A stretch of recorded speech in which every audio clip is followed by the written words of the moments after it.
First, I'd like to see who, if you could stand up, the folks that are on the Arkansas Basin Roundtable.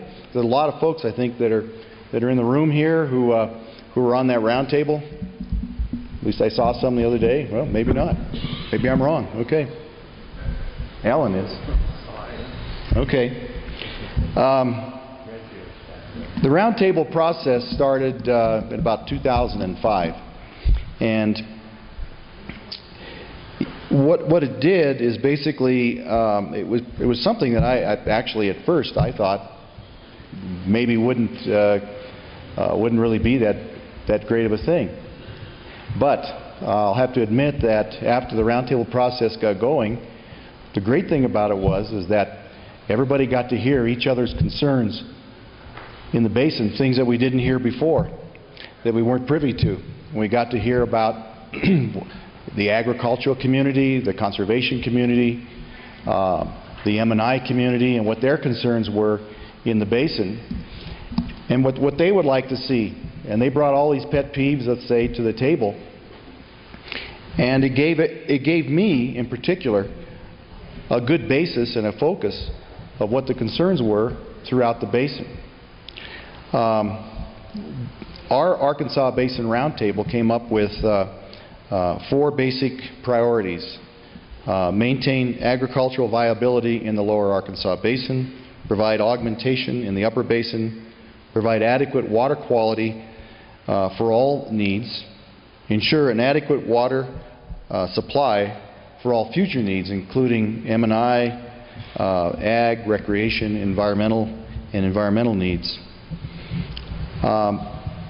What our roundtable also looked at were, in order to meet the gap assessment from SWASI for the statewide water supply initiative, identified a gap in M&I primarily, but also other areas. But we looked at how we're going to satisfy that gap, and we looked at already identified projects and processes that existed, such as the Southern Delivery System, the Arkansas Valley Conduit, Preferred Storage Option Plan, rotational crop fallowing and leasing of water rights, and expansion of augmentation plans in the upper basin in particular. With those IPPs, we're looking at those to try to satisfy the gap out to the estimated gap out to the year 2050. And when you looked at that, we tried to run an evaluation of what success percentage we might have based on what type of demand there really might be in 2050, what that gap may be. And we looked at a low, medium, and a high gap, and we looked at, if you look in the documentation and you look at it, with an IPP success ratio of 100%. In other words, if you assume that all the identified projects and processes that existed, or that do exist out there, are completed, and you reach 100% yield expectation of those projects with a low demand gap, there will still be 36,000 acre-feet of unsatisfied gap in the year 2050. So that provided a challenge to us.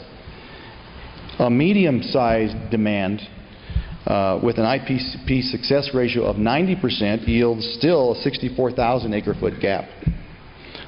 And then a high demand gap with an IPP success ratio of 75%, you end up with about 110,000 acre-foot per year of gap still unsatisfied. So the challenge before us was pretty obvious. We have to come up with, the idea here is to come up with some kind of solution, and that's why the process of the roundtables and the IBCC was created, is to try to collaborate among all the different parties and find out how we're going to satisfy this gap in the future. Well, the strategy we came up with was called the four-legged stool, and I think most folks have heard about that, but those who haven't, there's 4 legs to a stool. We figured that we would need to do 4 things, strategies that we need to undertake in order to try to satisfy that gap by the year 2050. The first leg is active and passive conservation. Even with the conservation, however, we know that that is only going to satisfy a very small portion of this gap. The other piece is to also, in conjunction with that, is to implement all of the identified projects and processes. The third one is alternative ag transfers, and I'll talk a little bit about that here in a bit and expand upon it. In other words, a way of transferring water from ag, which consumes somewhere between 70 and 80% of the available water supply, without destroying agriculture, and to develop some Colorado River supplies without compromising water needs on the western slope. However, in order to do all of these, we think there's actually a fifth leg, and that is we need to develop storage in order to take advantage of all of these different projects and different strategies. The state CWCB and so forth and IBCC came up with a portfolio trade-off tool so that we could try to balance the, for example, balance the ability to take water from ag and transfer it for M&I use to satisfy that M&I gap, but at the same time preserve agriculture and the communities and the cultures around those communities and the agricultural economic base at the same time. So it's a trade-off. Taking water, another trade-off, another thing that this tool analyzes is a trade-off of taking water from the Colorado River Basin. And how does that trade off against what if this water is going to be used for shale development, for example, or other development on the western slope, or the environmental and recreational amenities that we want to preserve in Colorado. Some of those strategies in the trade-off tool, we looked at also different demand scenarios, low, medium, or high. So each one of the basins, including the Arkansas Basin, worked with this tool. The strategies in that tool were conservation, ag transfers, and reuse of ag water, new water development, and of course the identified projects and processes development. What we calculated is possible by the year 2050 that we could lose, in order to satisfy that gap, it's between 35,000 and 73,000 irrigated acres in agriculture. Some of the ways in which the roundtables deal with trying to satisfy the gap are awarding grants for different projects. And starting in mid or early 2011 through today, some of the projects that have been awarded grants reach into the dollars of somewhere in the neighborhood of a little over $1 million that have been awarded for different grants. Some of these grants are the Trinidad Purgatory River demonstration project, which was a restoration of about a half mile of the Purgatory River through the city of Trinidad, with trails and improving some of the riparian areas. The Fountain Creek Fish Marking and Monitoring Project on the fountain for the flathead chub, to look at the migration patterns of that.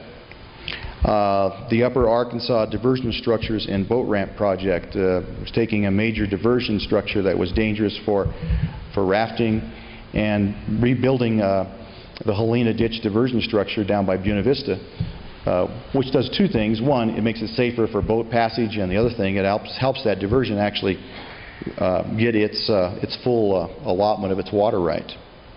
A Southern Delivery Engineering, Super Ditch Delivery Engineering project was also undertaken to help with finding out what's available for exchanges of water into Pueblo Reservoir from the lower basin for the Super Ditch rotational crop fallowing process.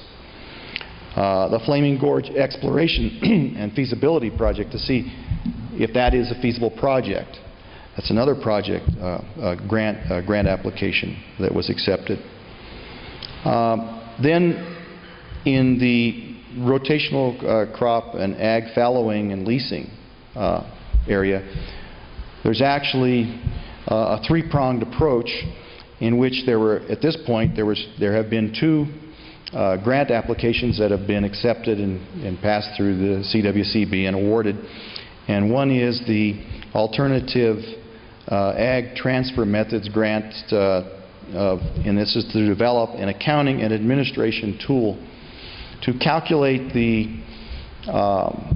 which is very complex in rotational crop fallowing, to calculate the historic consumptive use that could be transferred and from those parcels of land that would be part of an a rotational crop fallowing, a lease fallowing project, and also the impact to return flows so other water rights are protected.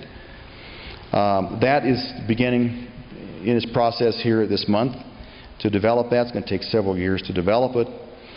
As part of that also is an Ag Transfer Public Policy Working Group to identify what strategies, what processes, legal processes are out there that could be utilized to temporarily transfer water rights under a lease fallowing contract. So those are that's probably the big thing right now that's moving forward on the roundtable is how do we achieve alternative ag transfers without destroying agriculture, while at the same time providing water to meet the gap. And a lot of effort is going into that right now. One of the new areas that we actually started is to try to identify what is the agricultural gap, or what some people call the food gap. And so we put together a Agriculture Needs Assessment Committee that is looking at what methodologies could be used to do an assessment of the agricultural gap. You know, what strategies? How do we approach that to calculate how much water will be needed in the future for agriculture? We looked at M&I, and we've been focusing on that since 2005.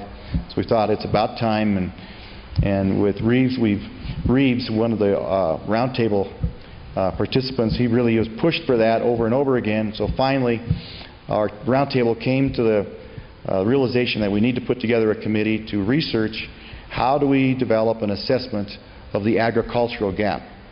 The M&I gap's pretty easy. We know what we need for M&I. We calculate what we have, and we figure out how much more we're going to need in order to satisfy based on population growth. But when it comes to ag, it's a little bit more difficult. And so we're trying to find a new methodology of trying to assess what that gap would be in agriculture. So that's pretty much what an update on what the roundtable is doing in the Arkansas Basin. One other thing, and I want to mention that, is that we're also working with and I forgot to put that down, the Blue Mesa Excess Capacity Use project. That was also another grant award to try to calculate what would happen if we had a 1922 call on the Colorado River and our Trans Mountain diversions, which are junior to that, would be cut off.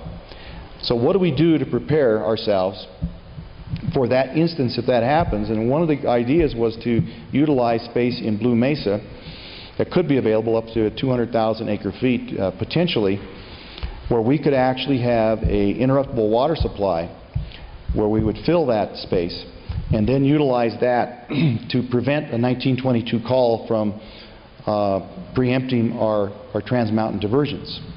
And I think that was significant. And it also showed cooperation between the Gunnison Roundtable and the Arkansas Basin Roundtable.